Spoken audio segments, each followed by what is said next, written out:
schools. Now first, I'd like you to meet Eileen Lowe from Philadelphia, U.S. of A. Union of South Africa, as Eileen is fond of pointing out to us. And Philadelphia is a village very near Cape Town. Eileen is a debater in her school. She's on the student council. And she speaks English as well as Afrikaans, absolutely bilingual, I should think. Have you always been so bilingual? Oh, no, Mrs. Waller. When I first came to America, my first 2 speeches, I was grabbing for words, and everybody in the audience was helping me. But now I've started dreaming in English, and I started thinking. Yes, and that's helping me a very big lot. Now, look, this lovely bonnet is going to cut off your face when you turn around to talk to us, so why don't you take it off? Can I take it off? Yes, oh, sure, I'll be so pleased with that. I feel like a horse with blinkers when I wear this bonnet. Here is Wedworth B. Ufwati Kojo from Accra in the Gold Coast. Wedworth started school when he was 3, and they told him he was too young. He had to go home, so he didn't get to start again until he was 4. He's been going to school ever since. He's 16 years old now, will be 17 day after tomorrow. Wentworth's mother founded the Girl Guides in the Gold Coast. His father is a police inspector, and like most civil servants, gets transferred a lot. Every 2 years, Wentworth says, and so he's seen most of his country as his father's been being transferred from one place to the other.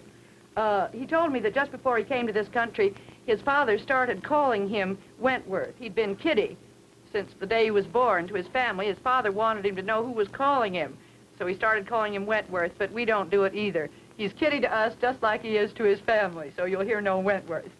The 3rd student is Dick John from Australia. Dick likes rowing and tennis, debating.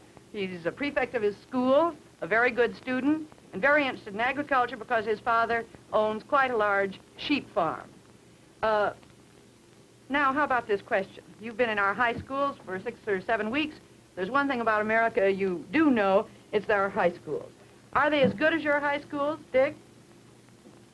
Well, I think my education has been better up to this moment. How about you, Eileen? Some cases worse, I think. How about you, Kitty? I think the average American student is educated more than the average student in the Gold Coast. This is because although the standard of education in our high schools are higher than those in the United States, we have only a few high schools, and not many people have a chance to go to high school anyway. Dick, why do you say your education up to now has been better than the Americans you've been meeting here of your age? Well, in the first place, we don't have quite so many to educate, not nearly so many for that matter. Secondly, I think that our teachers are really of a higher standard than they are in the United States. Can you explain that? Well, they are paid better.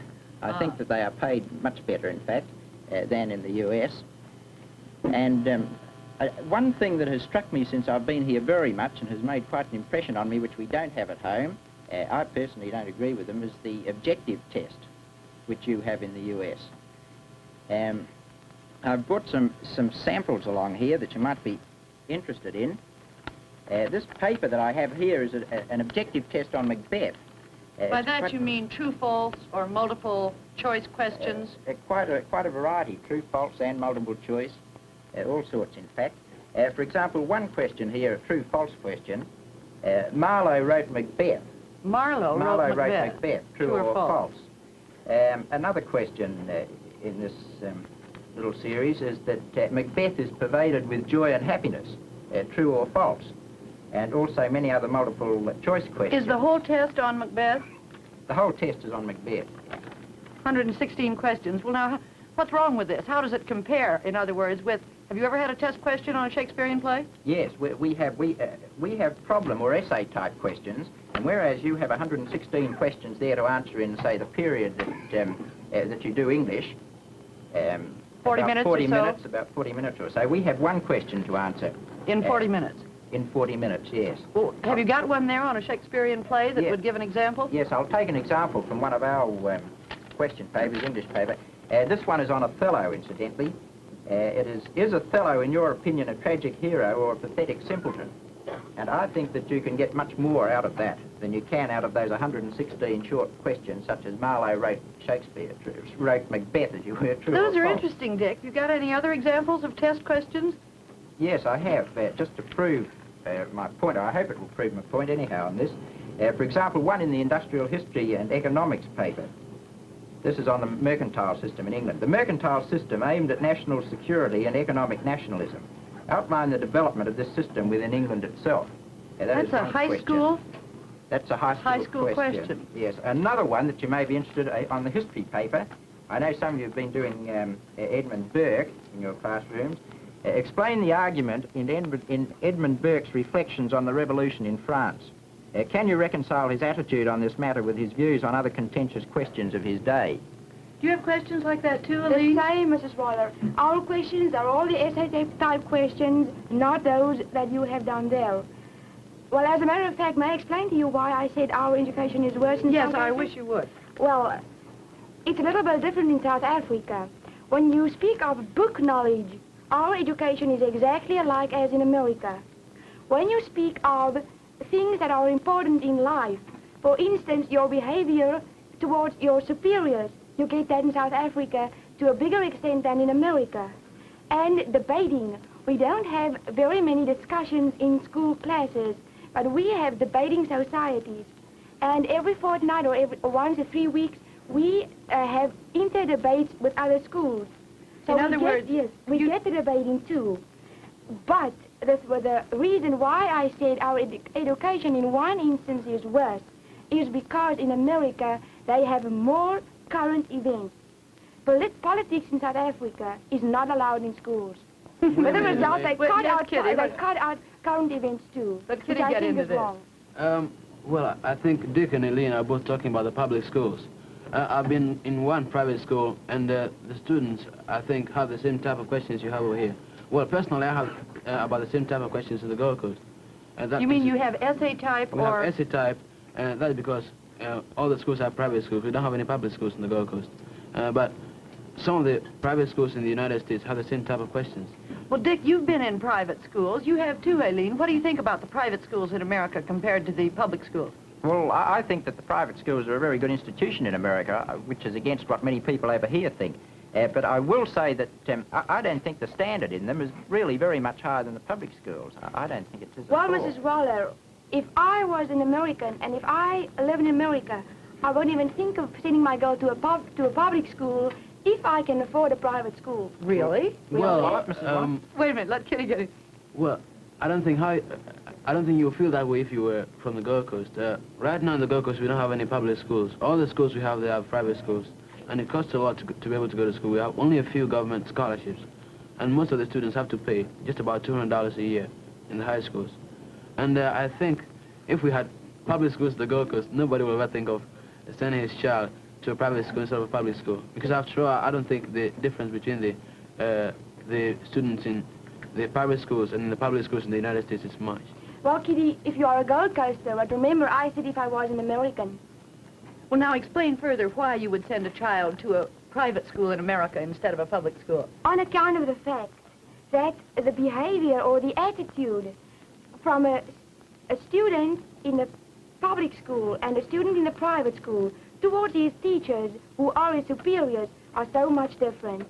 Do you think the standard of education is any different in the private No. schools and public schools? No, You get private schools having a very high standard, you get them having a low standard. You get public schools on account of the fact that your schools are state-controlled and not government-controlled. You get your public schools with your lower education standard and your public schools with your higher education Well, Eileen, I don't think so. I've been in the public school, two public schools and one private school. And in the private school, it's very interesting. The students call their teachers by the first name. And one of the teachers is called Mike, and they always call him Mike. Whilst in the public schools, they usually call the teachers by their surnames, although they are very...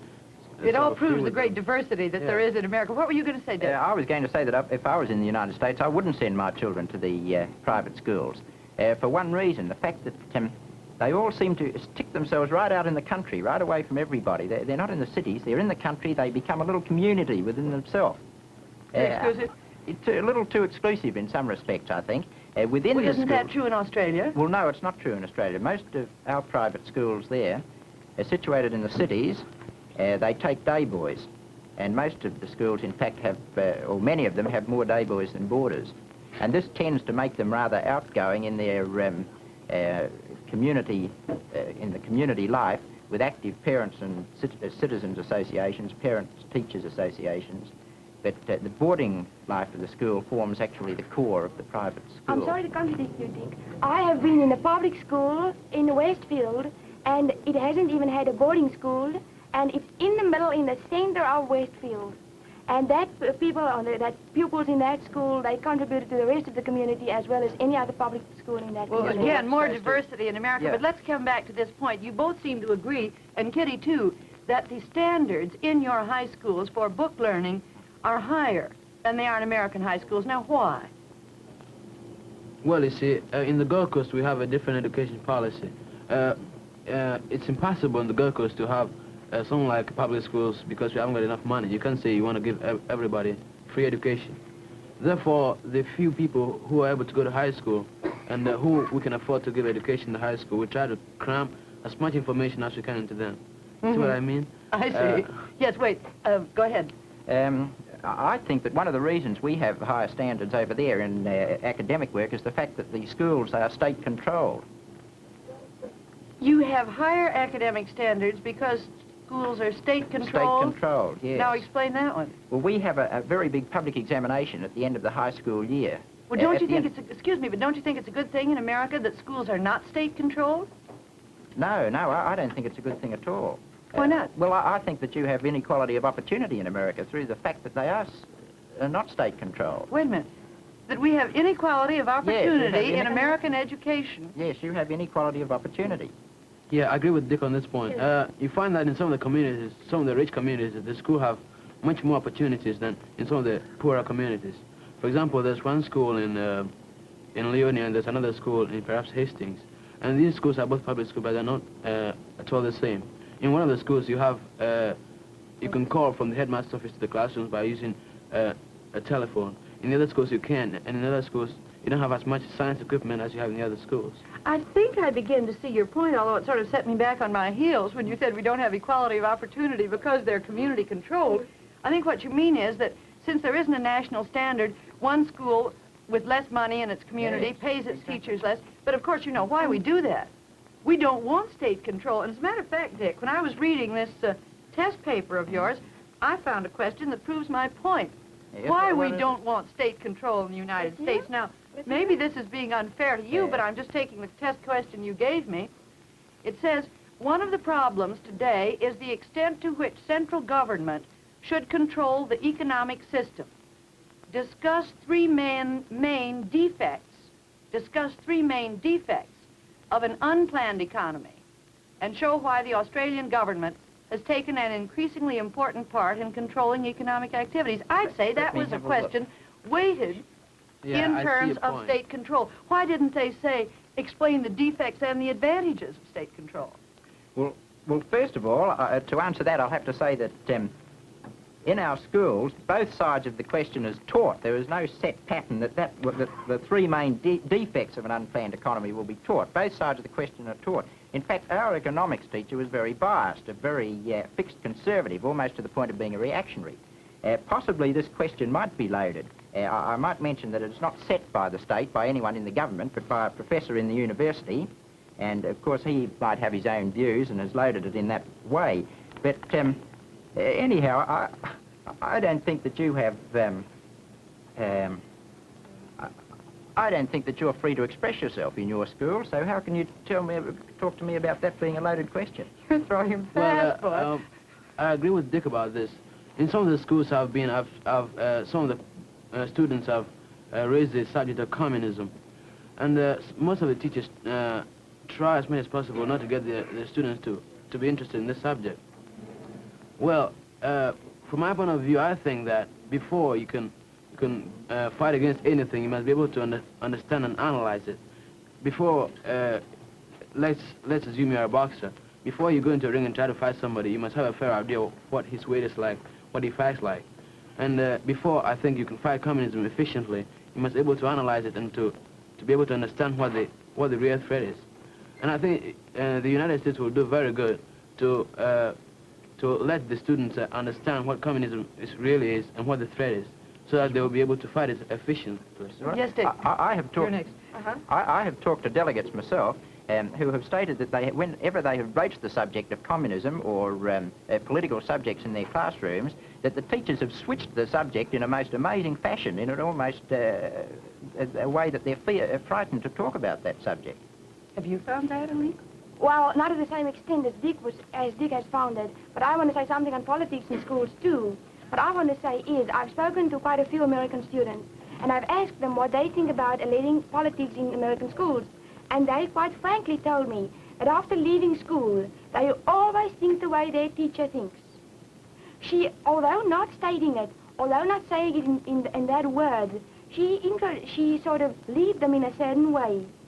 And when they leave school, they have that viewpoint and that way of thinking about politics, whether Democratic or Republican. Well, that is they not have fair, that is it? feeling. Well, again, there's a great diversity in America. What were you going to say? I was just going to say that I know one teacher in the high school that I have been in who was a staunch Republican, very staunch Republican. But she was willing to let the students discuss the other points of view, the Democratic point of view, the Republican point of view, and she would quite often take the opposite, the opposing case, just to invite discussion, and invite research on that subject so they could get the better of that teacher. I'd And like that- to know which is this a from very you, good too. I'm fact. sorry to hurry you along, but I do want to find out from you whether the high schools you've been in, whether the students have known anything or quite a lot about your own country. Miss Waller, it's amazing how the United States students know very little about the rest of the world, especially Africa, Australia, and Latin America. Really? Well, no, because right now in the world struggles, as you call them, Africa, Australia, and Latin America have been let out of the entire picture of the world. Is that true, do you think, Dick? It's true. Well, I think so, and To some extent. and I think it's very important for the United States students to learn about Africa, and not only the United States students, but English students and, well, all the But, students Kitty, in the there's world. so much to learn. The world is such a big place, you don't have time, and the things an American student would say that are vitally important to him are Europe, studying about Europe and studying about Asia. Why should he learn about Wait a Africa? minute, Miss Waller. Africa is as important as Asia is now in the world struggle. You find that now in Africa there are many changes, dynamic changes that are going very fast. The Gold Coast is expected to be independent in only about 5 months' time. The Gold Coast will be independent Only in about 5 months' time. And very fast changes going on. And I have a feeling, I believe very strongly that the entire history of the world is going to be changed by this change which are going on in Africa right now. Would you say that in the Gold Coast the Africans are advancing faster, say, than the Africans in the Union of South Africa? Yeah, I should think so. I should think that the Africans in the Gold Coast are advancing a little bit faster than they are doing in South Africa. Kitty, you said a little time ago, in the Gold Coast you don't have free education. Yeah, You we don't must have pay free for your education. In South Africa, the Africans have right throughout free education. And Right free education. But I think that for a country to be independent and fend for itself in the world now is more important than free But education. how can they do it without money, Kitty? Without having the right money? Without having the opportunity of educating the people, because they must draw themselves back to private education. Well, the state can't even give the right now in the education. Gold Coast we have about 60% of the people who are educated. Therefore, you can't really say that nearly all the people are illiterate. That's out of the question. But I believe that if the Gold Coast were a republic or perhaps something like a dominion, it will have a more fair play in its trade with the United States perhaps or with England.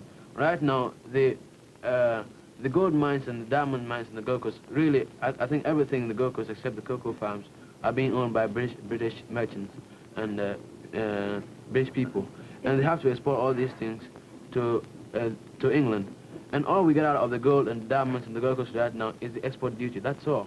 But, Kitty, will that situation change when you become independent? Yeah, I think Will so. you throw out those people owning the mines in 5 months' time and No. take all over state control? We don't have to throw them out, but But what are you going to do with them if you take away the mines and put it under state control? well, in the first place, you have to bear in mind that there are not many white settlers in the Gold Coast as there are in South Africa. But the people The that white are people, there. the white people in the Gold Coast do not settle. They all go away after working. And if the Gold Coast government is controlled by the Africans, we can allow the white men to own the mines on our own conditions. Would you say, Kitty, that you're getting your freedom quicker because the white man didn't stay in your country? He just came and left very quickly, whereas in the Gold Coast, the white man, in Union of South Africa, the white man came and stayed? I think that is one of the factors, which is promoting the fact that we are going to be independent in a few months' time. The other factor is that perhaps we've got quite a lot of people who are able enough to lead the country in the struggle for independence. Kitty, would you say that the British have done a good job in the Gold Coast? Well, I can't argue that the British have not done a good job, but I certainly have some arguments against what they've done in the Gold Coast. For example, some time back, just about 5 years ago, 3 years ago, the British tried deliberately to keep some of the people in the Gold Coast uneducated, so we won't have leaders. How did they do that? Well, for example, students who wanted to go abroad to the United States or to England to learn, they had the consent of the colonial office, but the colonial office sent a confidential note to the police so that these students were not issued with a passport. And without a passport, they couldn't leave the country. Therefore, the colonial office was really hindering these students from going abroad, but the students didn't know about it. They thought it was the business of the police.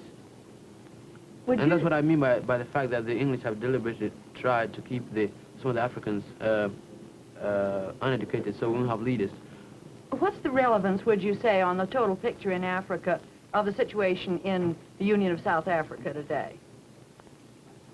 Well, right now, the situation in the Union of South Africa is that the government is trying to separate the Africans from the whites.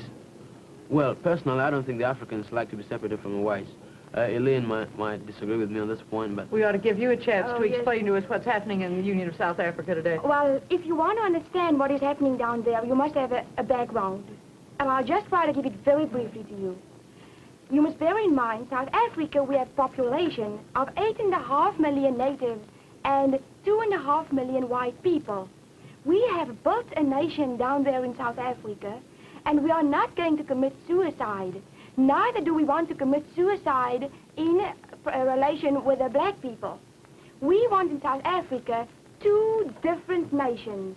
We don't want an intermixture when you're neither the one nor the other, because the black people in South Africa don't want it, and the white people don't want it themselves either.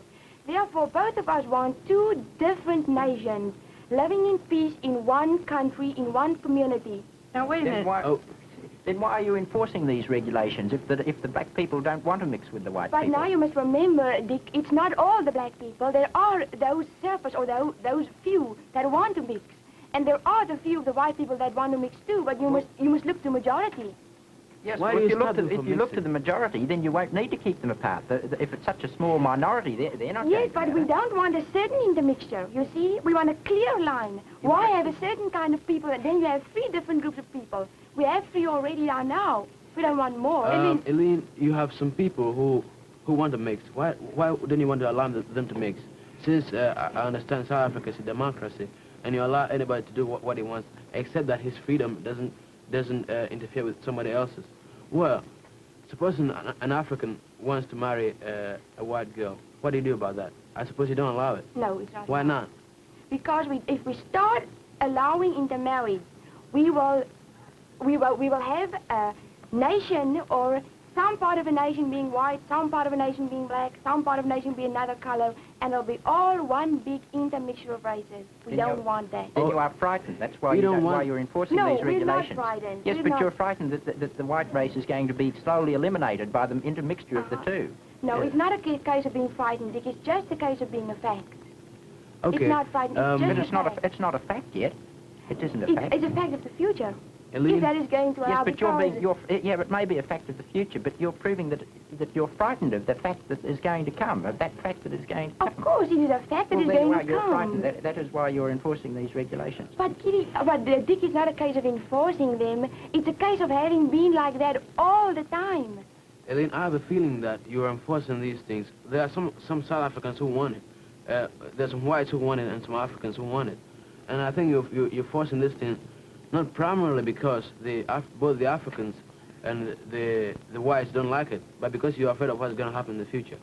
Kitty, but you must look at the majority of people. Can't you see? And the majority of the people are afraid of what is going to happen in the future, right? The majority of white people as well as the majority of black people. Afraid of because what's gonna both happen. races are going to go under. you see. Then the majority of the black people are quite willing and quite ready to accept these Quite- enforcements. Oh, quite willing. There's not even a matter Oh, with I them. see. It's just a little handful of our black people. And to tell you the truth, And it's just- that is mainly the people working on the mines in Johannesburg. And 90,000 of those natives working on the mines come from other parts of South Africa. And it's It's just- not even Africans It's just, themselves in these, South Africa. it's just this small minority who force their way into trains and Yes, carry on this just a huge, these very, huge very small demonstrations minority. and, I'm sorry to interrupt. You have raised some questions, certainly, that we can't answer, but our time is over, and we can continue this. I'm sorry, it went Oh, quickly, didn't it? And there was oh, much I know you didn't want to say. Next week, we'll be back at the same time.